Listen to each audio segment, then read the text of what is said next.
Okay, intro's dead easy. It goes a little something like this.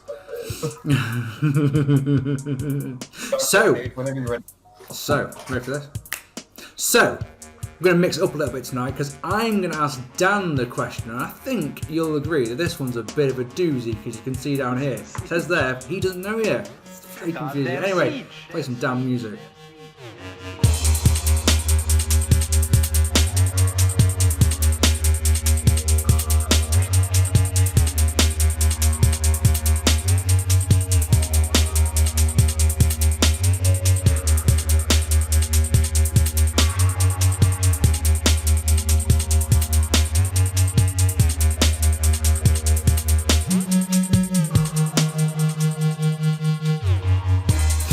Hello ladies and gentlemen, welcome to another episode of Screwdriver with a Twist. I'm Mark P and he's Danny Ace, or Dan Agar, professional jobber, your choice. One of the things, I'm either going to have a vodka orange juice, which is a screwdriver, or I'm actually going to have a screwdriver with me, just for when you do the intro. 3 episodes in, I'm disappointed you haven't done that already.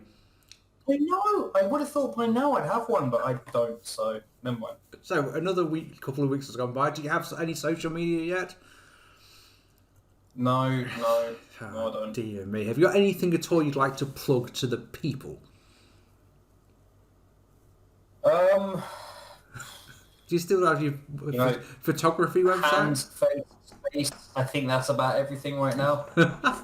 So, ladies and gentlemen, as Dan doesn't bother having social media, fuck it, send me stuff instead. So, my Instagram and my Facebook are down below. And yeah, I post these vids a couple of days early on the old Facebook page because, that's what I've said. There's a couple of MG things as well you post, Well, on my Instagram, it's pretty much all MG things, or workouts, or pictures of me dog. I don't have Instagram anymore, so I don't know. I did used to have one. Yeah, but... I remember you'd send me wrestling clips on the old DMs, which is always a highlight of my day, like a little gifts, or have you seen this crazy spot that's gone down, or something like that. And then all of a sudden you vanished off Instagram. It was one of those, well, it was actually, it's a funny story. Like, I won't, give you the long version. The short version, for anyone who cares, is that I changed my phone and I don't remember my login details, and the email that I used, I don't remember the password for. Amazing. So, amazing. Yeah. You're much clearer. Your camera is much clearer this time, isn't it? Maybe it's the light. I don't know. Well, I mean, you're not pixelated at all now. Yeah, it makes a change.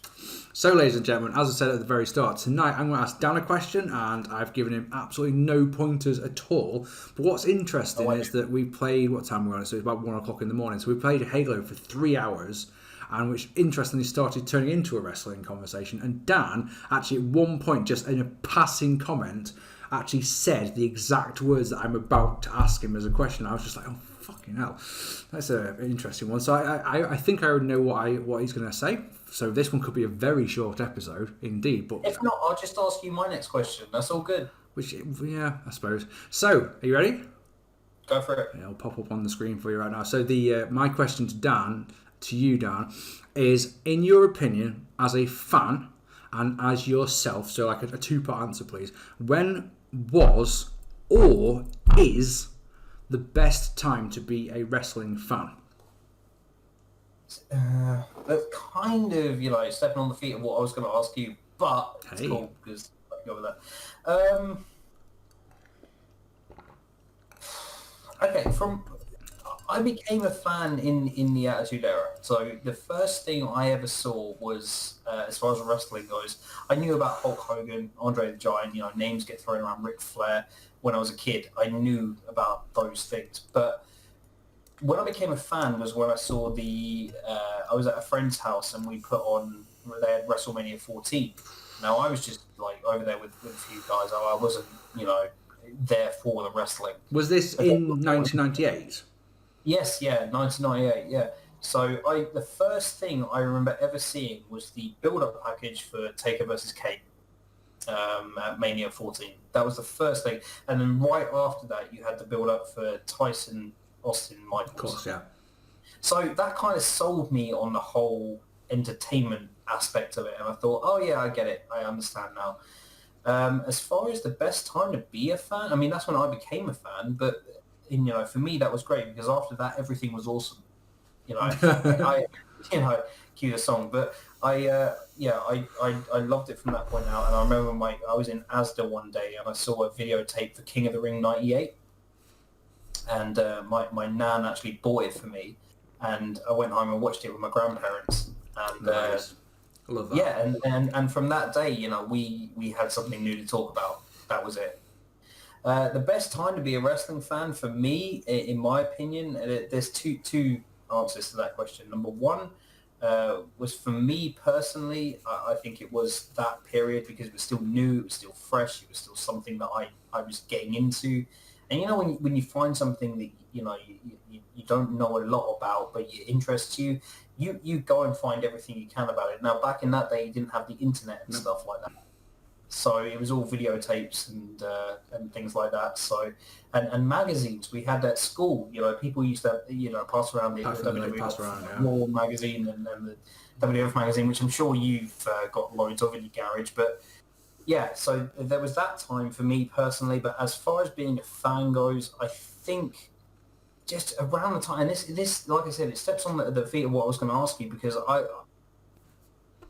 was going to talk about the invasion angle, and I think is that next episode, folks? It will be, yeah, because I can't answer that question now. But the it might not be spoilers, but who knows? I think around the time that all three American companies were doing their best business. So as much as we like to hate on 1998, 1999 and say, they had bad, pay-per-views, and as far as the art, the wrestling wasn't there, that was the best time to be a fan. Throughout the Attitude Era with the Monday Night Wars going on, that for me is what I would say is the best time to be a wrestling fan. And I've watched it since, and I've been, I've been in WrestleManias and things, but as far as watching it and, Two WrestleManias. Two. WrestleManias is plural. Like, fucking A. I will say anything from, because now having established myself as a wrestling fan and being able to use the, network and pick out what I want to watch, anything from 1996 to 2001, that time period I will say is the best time to be a wrestling fan. Because they are still the time period. That's still the time period that attracts me to it. I will still go back and watch things from that. I can't tell you right now who's champion. I can't tell you right now who's on the roster. We discussed this in a previous episode. But for me, that time, not just because it was new for me, but because it was, as far as I'm concerned, it was the best television that WWE, WCW, even ECW could produce. And it was great to have that variety. You don't really have variety anymore. You have the internet and you have streaming sites, so people can pick what they want to watch. If you're not happy with WWE, you can go watch AEW. If you're not happy with AEW, you go watch New Japan and so on. But for me, and I'm not leaving out TNA for all the TNA marks out there, but for me, 96 to 2001, in that time period, was probably the best time to be a fan. And that was when I became a fan, and I will stick by that. So, what about you? Well, what got me started on this this train of thought was, for some reason, the thing that popped into my head was there are wrestling fans out there who have only known Michael Cole be the lead commentator on WWE. And I thought to myself, you've always got to go to Cole. You're having such beef with Cole. I don't like Michael Cole. We can't even watch Mania 15 without the sound off. But what that got me thinking was that these same fans, say you're 14 years old, right, and you've watched wrestling all your life, so you could have only have known Michael Cole be the main commentator. You might have heard Jim Ross when you were very young, but for your main part of your fandom, it's been Michael Cole. Then AEW starts, and you watch it because it's wrestling, and you hear Jim Ross, and you go, "Oh, this guy's all right." But yeah, makes a few fuck ups, and he's not quite as good as Excalibur, is he? I'm thinking like to those sort of fans, Jim Ross is in his prime was so long ago that's what led me down this rabbit hole. And what I started thinking was, it's interesting for me that I can think of 3 times where it's been the best time to be a wrestling fan in my lifetime. And because I'm that little bit older than you, my first go-around with wrestling, as many people know from my flat days when I had the wrestling ring over my left shoulder, and it had my figures in it, which of course I'm sure you all remember were Hulk Hogan, Sergeant Slaughter, because of reasons, Big Boss Man, the Legion of Doom, Undertaker, and the British Bulldog. They were the wrestling figures that you could see in that ring. And I was thinking to myself that, let me think, I went to high school in 1993, right? And think about all those figures that I had then must have been pre-93, because, you know, Bulldog was gone by the end of 92, for example, as was Hawk from the Legion of Doom. So must be 91, 92 that I had these figures. But I remember everyone at school had wrestling stuff. You know, I clearly remember us all having stickers, for example, and having the trading cards. We all had our figures. I thought about this morning. I remembered that when I was 5 years old or 6 years old. Yeah, because you used to. Not 5 years old. In year 5 or 6, I remember this morning. A guy got expelled from my primary school for doing a fucking pile driver on someone and fucking split his head open. And it was one of those. I haven't thought about that. I haven't thought that thought for years until I thought about it this morning. It probably was me getting pile driven, to be fair, wasn't it? So I thought about that. So it's interesting that one of the things I was hoping that you would actually say was that you had said that 96 to 2001 is your like go-to watch. And what another thing that I was thinking about on this topic is, where do I consider my golden era sort of thing? That it's interesting that I have not watched, outside of watching OSW review the shows, I haven't watched the 1991-92 shows in 20 years. I at no point considered reviewing any of them when I was a full-time reviewer, because it just has no interest in me whatsoever, even though it's those shows that made me into a wrestling fan in the first place. It was, oh my god, how does that one work? And the other thing that I was thinking about that sort of time was that at that time you believed it was real. So that's one of the things I wanted to ask you about. Like, when you got into it, did you believe in kayfabe? Or like I say, for all that time, I was a Marc. I was a complete fan. Didn't, you know, if someone said his face, like, no, You've always it really been is. Marc, because that's your name. He's a funny one, this guy, isn't he? Yeah. That's come around in such a way that I was hoping that I wanted to ask you. You know, when you first got into the wrestling business, did you know it was fake? Did you know it was real? Did you, did you think it was real? Did you? How old were you in 1998? 10, 11. Yeah, so I was that little bit younger than you were when I became a fan. We knew it wasn't real, but we believed it was. Nice. Like it, at that age, when, you know, those things were going on, you believed it was. You bought it. Yeah, you know, which is why everyone fell in with it. My favorite year. I mean, you know, my go-to rainy day show is Super J-Cup 94. You know, nothing to do with the Attitude Era. And my favorite year in wrestling is I'm promoted in Japan in 95. Okay. So nothing to do with the Attitude Era, but I just think the Attitude Era was the best time to be a fan, you know. But at that time, I remember in 2000 when they used to show pay-per-views on Channel 4. Of course, yeah. 4, yeah. And my dad, actually, he taped the Rumble. Nice. And he saw Triple H Cactus Jack, and he remember telling me, like, he thought it was real, because he didn't know. He thought it was real, and, you know, eventually down the line we sort of explained it to him, and he got it. He understood it. You know, and it was just one of those things where it was just like, yeah, you know, that was, you know, kind of not the best introduction for him. Did he take the mickey out of it, or did he take the mickey out of it?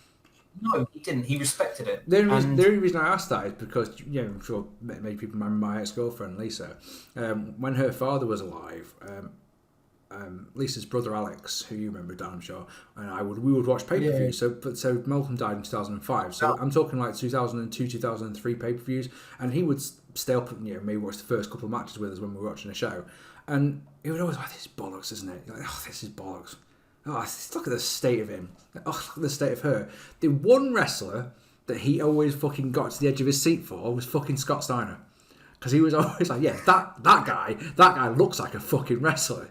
Of all fucking wrestlers, the one who like, can barely fucking walk because he's so fucking big is the one that he used to pop for.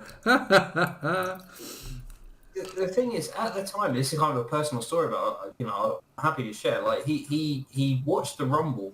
Then the next show that was shown on Channel 4, by my memory, was Backlash 2000. Correct, one of my favourites. And we watched it together. And I just remember both of us keep in mind, he'd never seen Austin before because he became a fan in 2000. He'd never seen Austin before. But when Austin came back at Backlash 2000 and they had the Rock Triple H match, which is a personal favourite of yours and mine anyway. Yeah. Absolutely. Choice, but that match in particular. And he popped for that, and I popped, as well. And it was just one of those things where it was just like, yeah, he gets it. Yeah, exactly, yeah. But he'd never seen Austin wrestle before.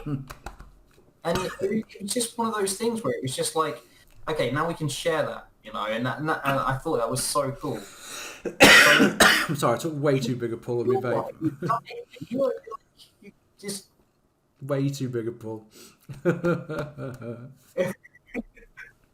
But yeah, like at that time, it was just like, and in that era, it was just like, you know what, this is how it should be. This is what wrestling is. Yeah.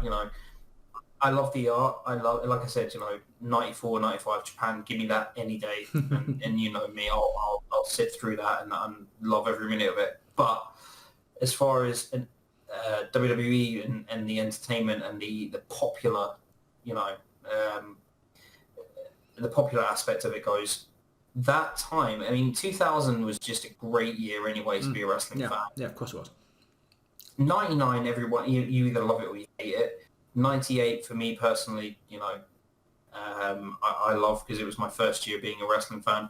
97, I know your boy, Scott Keith, he says it was the last great year in wrestling.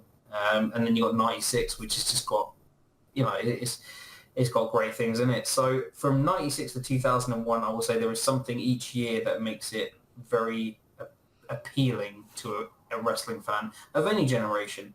So I know people now who will go back and watch things from there, and they weren't, clued up about who was who and what was going on. But people will prefer it to what's going on now. So I'm in complete agreement with pretty much everything you just said, to be honest. I think I mentioned on episode 1, I was at exactly the right time for the Attitude Era to come along, because in 1998 I was 16 years old, so it's just that right point of the target audience. They were going for 18 to 45, weren't they? So I was just that little bit less than their target audience. But seeing tits on fucking pay-per-view was fantastic. But I'd been back into the wrestling since about 96. And that's why we all watch wrestling. Tits, man. So yeah, I loved 97, as you all know. And yeah, even though I've ripped on the pay-per-views so many times, it's not even funny, but I still loved at the time watching King of the Ring and SummerSlam. I loved fucking Survivor Series 98 when we watched it live. Can we just... Pardon? Just for a second, just go back to 97. Because 97 had an okay Rumble. Mania wasn't great. You had Canadian Stampede. Canadian Stampede is one of my all-time favourite shows, and it's one of the most underrated shows. You never hear people talk about it, and they're top 5s, apart from me. Yeah, it's a great show. It's I believe 5 matches, is it, or 4? It's 4 matches, and it's 2 hours long. It's so easy to watch. It's one of those shows that I don't ever want anyone like OSW to review it, because I know that there's nothing funny for them to take the piss out of. It's just a genuinely good, solid show. Yeah, I agree completely. The King of the Ring wasn't great, and Survivor Series was Survivor Series, which is talking points. And SummerSlam, I love Taker versus Brett. I mentioned this in a previous episode where you saw Taker wrestle, and Brett obviously can work with anybody, but 97, the rise of Austin, the fall of Brett, all of that stuff with Vince, everything. 97 was a great year. On both sides, it was great. And even if you get into WCW in 97, exactly. And ECW had their first pay-per-view in 97. 97 was a huge year for the wrestling business. Yeah. It was a big game changer in all of the areas, wasn't it? Oh, absolutely. Revenue went off the fucking scales, and house show attendance went up, and TV ratings just went up and up and up and up and up. You'd think that there'd be only a finite amount of people watching that, but they were just getting entire swathes of new fans in, week on week. Fantastic. Do you think, and not to toot his trumpet any more than he needed to, but do you think the wrestling business changed for the worse when Brett left WWE? I think there was more to do with the character, for sure. I wish Brett had been the one who put.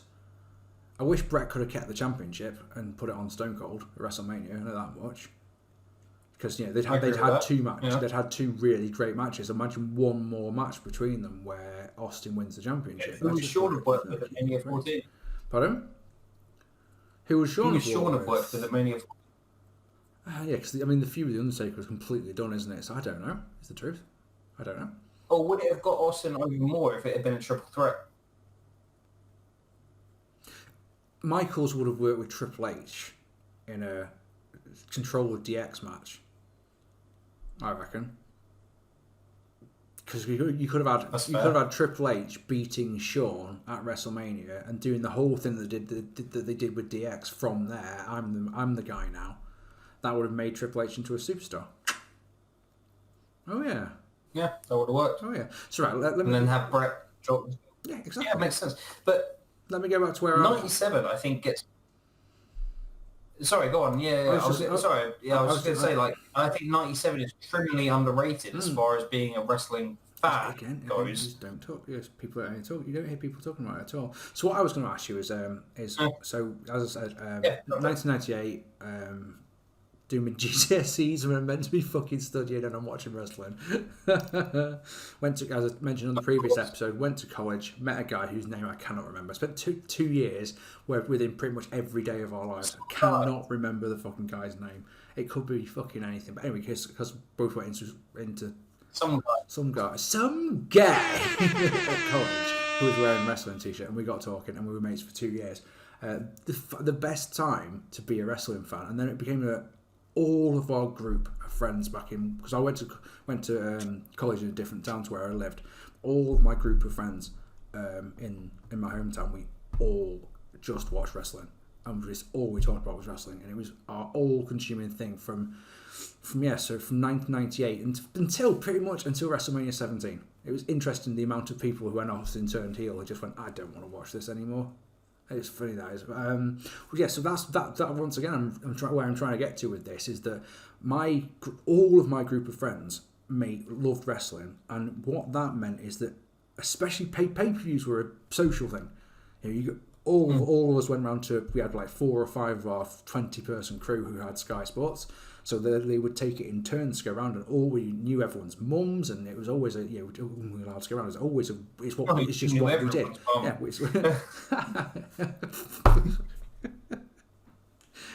yes.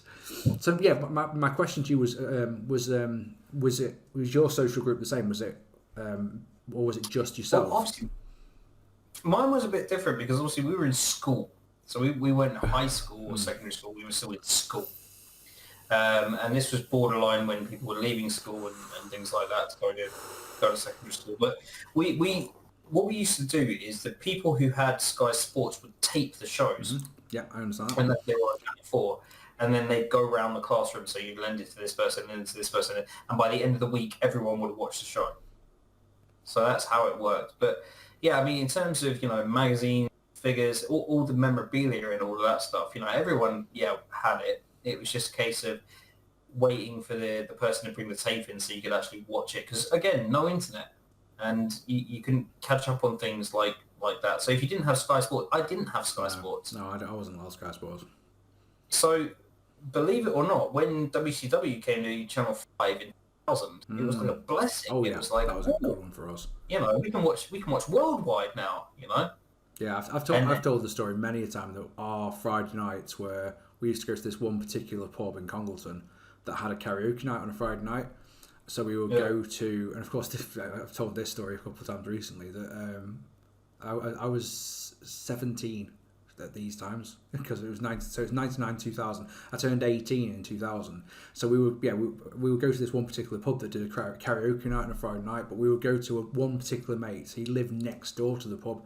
He had his own little flat, and so we'd go around to his and watch Worldwide, and then go to the pub and do karaoke for a few hours. And if we couldn't,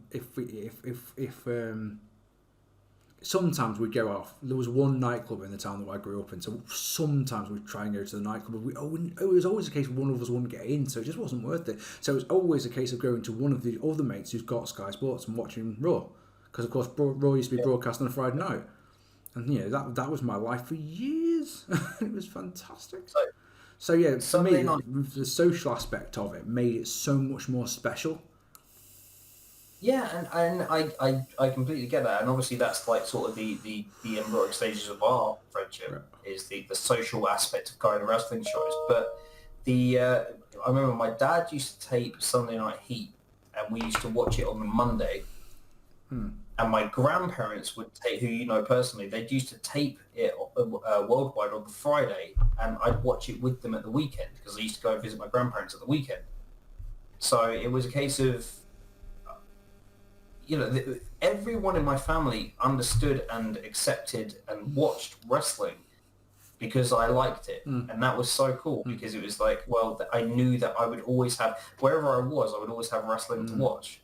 And I became obsessed with it instantly, as you did, as probably 99% of everybody watching this did. Yeah. But I mean, for me, the social aspect, that really transpired when I started going to shows and started seeing live events and things like that. And then when the internet came along, you got to buy pay-per-views online and you got to watch them that way. And I remember, do you remember the name Silvervision? Yes, of course. Yes.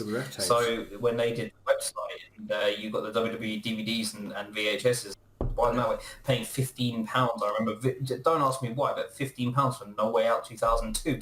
Like, things like that. Like, you spent your money because you wanted to watch it. And even if the show was shit, you didn't care. You gave it your time. You gave it your money because you cared. And there's people to this day who still do that, and you and me are two of them. But, you if there was a way of watching something, you would find a way to watch it. And tape trading, for example, like in the back of magazines. Before streaming came along. Yeah. So that was kind of, for me, that was like, I didn't have a pub element of it during the Attitude Era and stuff. It was all trading tapes and things like that and recording what we could. My local library in Congleton had WWF tapes in it. And I clearly remember. Do you remember Breakdown, which was it was the Undertaker vs Kane and Austin was the referee? Oh, was it the Triple Threat? It was Judgment Day was one of them. I forget which one it was now. But yeah, whichever one. Judgment Day was Austin as the guest ref. Right, so that's the one. It was Judgment Day 1998, and we borrowed that, and someone pinched it out of Max's flat. And so he got a massive fine for someone pinching this average at best pay-per-view. So one of the reasons I got onto this topic when I've been thinking about it was that I think one of the reasons that I don't enjoy wrestling as much these days is that I don't have that I'm going to sit down with me mates and watch some wrestling. It's always, unless it's a big one, like we always watch WrestleMania together, be it on something like this or in person, but unless it's a really big show, I'll be watching it on my own, and 9 times out of 10, I just don't want to. And I think the last point is what I wanted to make about is about when is the best time to be a fan, is something you just alluded to. Is now the best time to be a wrestling fan, just because even if you don't watch the current product, you can be like us and have instantaneous access to pretty much any wrestling show there's ever been. And that is what you asked me on the pilot, when did you give up about wrestling? When did you give up on wrestling? And the answer is like, I don't think I ever will truly completely give up on it. While we live in a digital age where if I can, you guys know I read a lot of books. I've just finished a book called Titan Sinking, which is all about the WWF in 1998, and there's three of them. There's one from '96 and there's one from '97 as well, and they're so brilliant. If you like wrestling books, go and give them a read because they are just wonderful to read.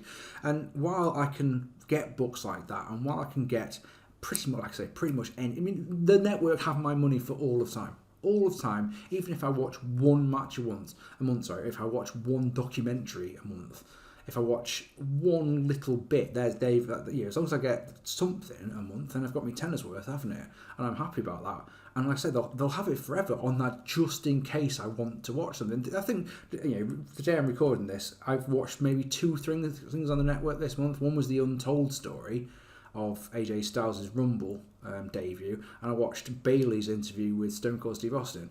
That's it. Do you reckon I've got a tenner's worth? Probably not, but at the same time, I don't want to be that one time where I go, oh, I'd really like to watch Fully Loaded 2000 with Dan. Fuck, I haven't got the network anymore, I can't. Because of course I've only ever got it on VHS and I can't fucking see it again. I refuse to use torrents these days. Yeah, so my last point is what I wanted to ask you is, do you reckon that because of technology we are probably living in the best time to be a wrestling fan? No, and in my personal opinion, I'll tell you what, and this might not appeal to anybody watching this video, but this is my personal thing on this. So, after I became a fan, mine, and again, back to my grandparents, used to go shopping in Milton Keynes. They used to have a market there. They still do. Big shopping centre, they got a market. And we used to go by HMV. And they used to have loads of, like, old school WWF tapes. So we're talking, like, Battle Royal at the Albert Hall, In Your House, Buried Alive, Survivor Series 99. They used to have all of these random collection of wrestling tapes there, which they still do. I'm sure they still have a wrestling section there. But I used to go there as a kid with my grandparents, and they used to say, okay, you can have one tape. You can pick a tape and we'll buy it for you. And I didn't have a clue what any of the matches, apart from the back of the cover, and who was facing who. I didn't know how good the matches were. I didn't know how long the matches were. I didn't know, what people thought of the matches or what the outcome of the show was, because again, there wasn't any internet. So for me, there was still that, I don't know if suspension of disbelief is the correct term, but there was still that unknown about it, and it was just like, oh, I'm going to get this one. This one looks good. These matches are on it. I want to watch this. And they'd buy it for me, and I'd be so excited to go home and watch it, not knowing what I was about to see. So it could be the worst show in the world, but I was so excited that I'd have a new show to watch. You don't have that anymore. All the results are out there. You buy something online, you buy a show online, and you go look at, oh yeah, this happened, this match lasted this long, Dave Meltzer gave it this many stars, so it's this good. Back in that time, as a kid, you get a new tape, and it's just like, oh, I don't care about anything else. I just want to go home and watch it. Do you remember the last time I came to your house? Sorry, just a point that you just mentioned about Dave Meltzer. Do you remember the last time I came to your house and we got talking about Uncensored 99 and how my review, one of the things that always makes us laugh about my review is when David Flair comes out in the main event and his helpful advice is to Hulk Hogan is Hulk up, and we always say it's fucking hilarious, that is. And we stopped thinking about that. Yeah. We got talking about that. This is October 2020, and we got talking about that, and we were like, oh, we need to fucking watch that sometime. And I said to you, I made a vow to you, I promise you, I'm not even going to look up the card or any reviews or anything until we sit down and watch it. 2 months go by. At no point, I've been thinking we need to watch this show. At no point have I even looked up the card, and it made for such a better viewing experience. I remember the main event. How can I fucking forget Ric Flair versus Hulk Hogan in the cage match, first blood match in the cage for that matter. And the rest of the card I couldn't remember at all. I just couldn't remember any part of it. And it was like, I'm looking forward to this, even if it's bollocks, because I don't remember anything about it. So that's a really great point you've just raised. I hadn't thought of that at all. Wrestling is great when you don't know what's going to happen. Yeah. People watch wrestling with the understanding that they know what's going to happen. That's what wrestling has become. Because they either want to be proven right or they just want to say, yeah, well, I knew that was going to happen. Yeah, but wrestling was great. Is that you just like something so simple as a videotape that you hadn't seen before, and you look at the back because the old videotapes for those and DVDs, they listed the matches on the back. They still probably do it now, but back then, they listed the matches on the back, and they used to have like a picture of the superstar who was competing in it. And you'd buy it, and you'd think to yourself, oh, I can't wait to see, this match, and this looks like a really good show. That's when wrestling was great. Yeah. That was when you looked forward to it. People don't, in my opinion, look forward to wrestling anymore because they understand everything that's going to happen. They can always, they always come up with ideas for oh, this should happen because of this reason, and it does happen, and they say, oh yeah, I was right. It's just like there's no unknown anymore. There was then, and I miss that. I don't want to say the internet has killed wrestling. I'm not going to be that guy, but that for me was the best time to be a fan. I love it because it was just like for £15 or whatever it was to have that feeling of, oh yeah, this is new, this is exciting, and even like I said, so that day, the day that I'm referring to in Milton Keynes when I went with my grandparents, they brought me In Your House 11, which was Buried Alive. Nice, good choice.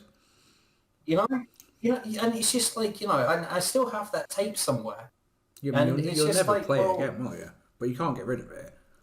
Yeah. I remember when I moved to Broadway, it was when I'm going through my fucking wrestling tapes, going, oh no, I'll never watch that one again. But I've got the double pack of WrestleMania 17. It's got WrestleMania 17 and it's got the Manchester No Mercy from '99 in it. I'll never watch either of them ever again. I ain't chucking that shit out. That's rare as fuck. In 20 years' time, I'm worth a fortune. Funny you say that. I've got the Mania 16 that came with Capital Carnage. God.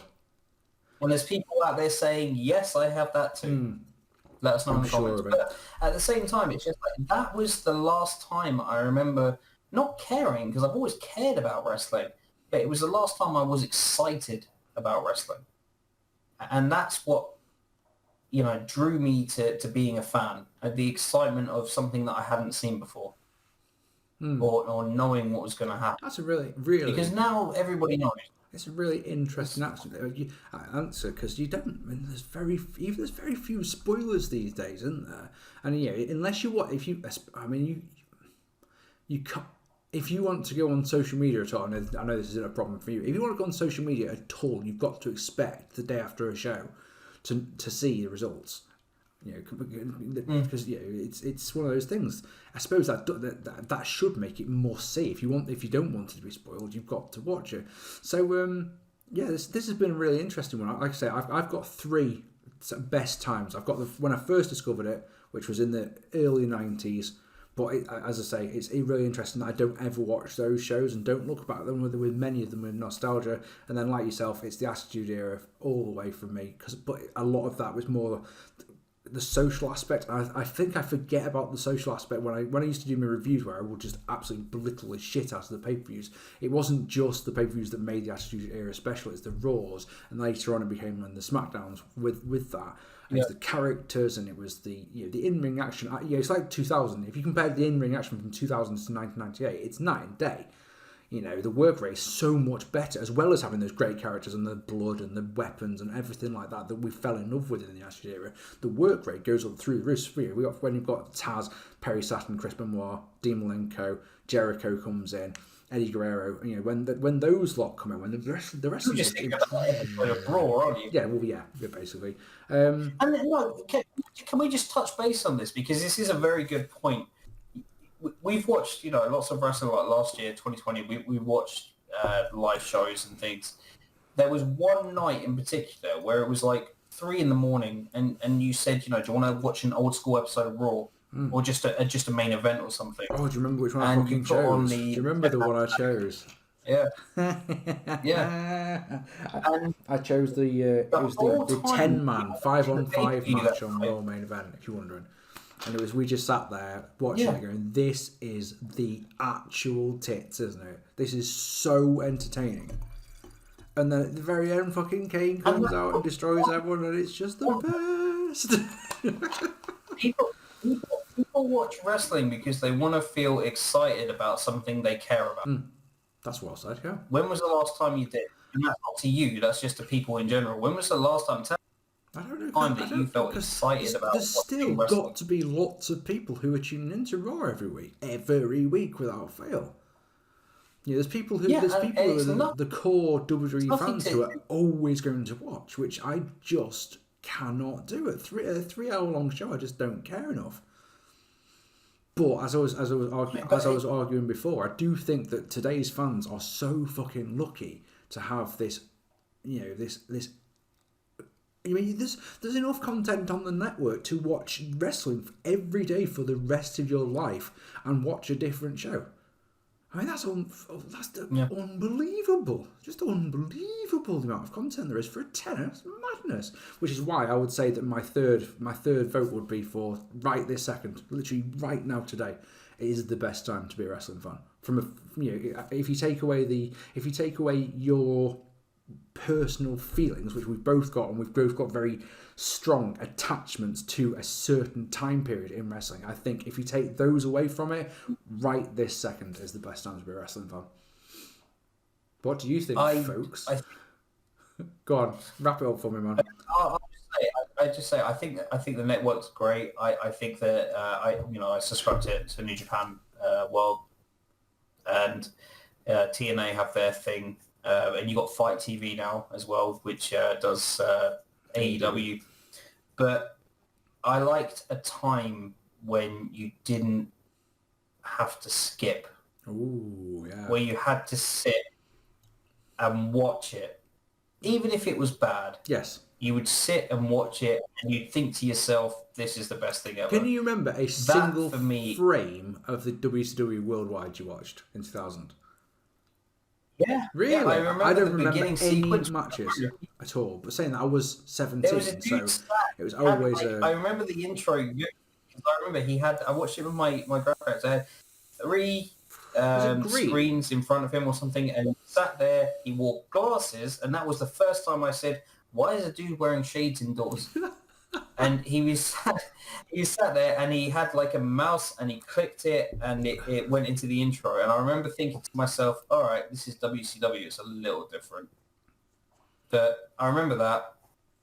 Yeah. That was the intro for Worldwide. Yeah. If I'm wrong, please correct me. But I'm just curious as to, because it was like, so just from my point of view, it may be because, as I say, 17. Most young adults go through like a cider phase or something like that. I went straight. My first alcoholic drink was a Jack Daniels, and here I am all this time. Yes, so we would get a bottle of Jack between us, and we get.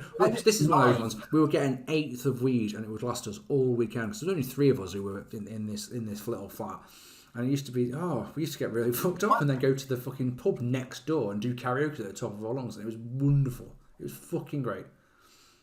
And I think I've told this story recently. I've heard you do karaoke. Yeah, I'll get back to that another time. But mine's a little bit different. I was 9 and I found my granddad's bottle of famous grouse. Oof. And it was the same colour as apple juice.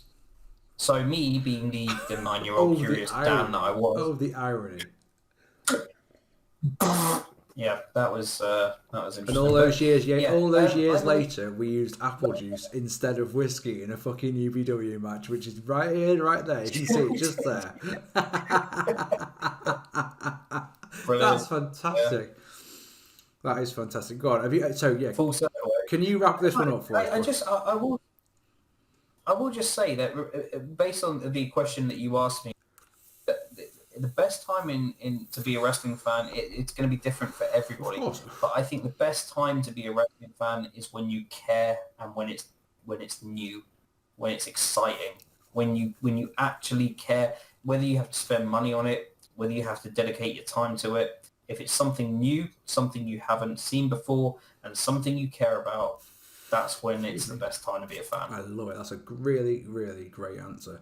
So, ladies and gentlemen, as with all of these videos, we would love it if you let us know down below when you think is the best time to be a wrestling fan. This has been a lot of fun, man. This has been a really fucking interesting. I told you. When I thought about it, I was like, that'll create some really good discussion between us and potentially down below. So, ladies and gentlemen, if you've enjoyed this, please hit that subscribe button and hit the bell so you get notifications every time we upload a video. We're going to do these like every 2 weeks.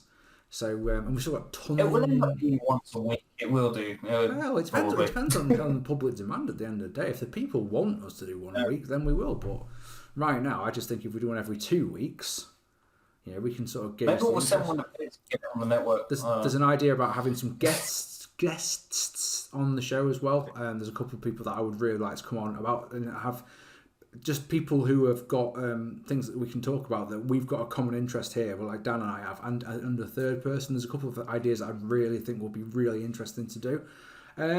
So also we might do a live one. So if people want to live stream us questions or anything like that, if it's possible to have it like this on YouTube or something like that, that'd be a great idea. I'd really like that. A live Q&A would be a lot of fun, especially if it's not live just Q&A. Questions from me, because we can get 2 different perspectives on a lot of topics. That would be something I'd really like to do. So yeah, as we said at the start, follow me on Instagram and Twitter. Don't follow Dan because doesn't have them, so it's just one of those things. We really hope you enjoyed this. This has been an absolute blast for me. Really enjoyable topic, and we'd love to know what you think down below. And let us know if there's something that you would like to talk about, because one of the episodes we really want to do is put a load of your topics into a spinner, do them one at a time, and that'd be something. Give us top 5s. Give us top 5s if you really want to, because the thing with top 5s is you have to think about something on the spot, don't you?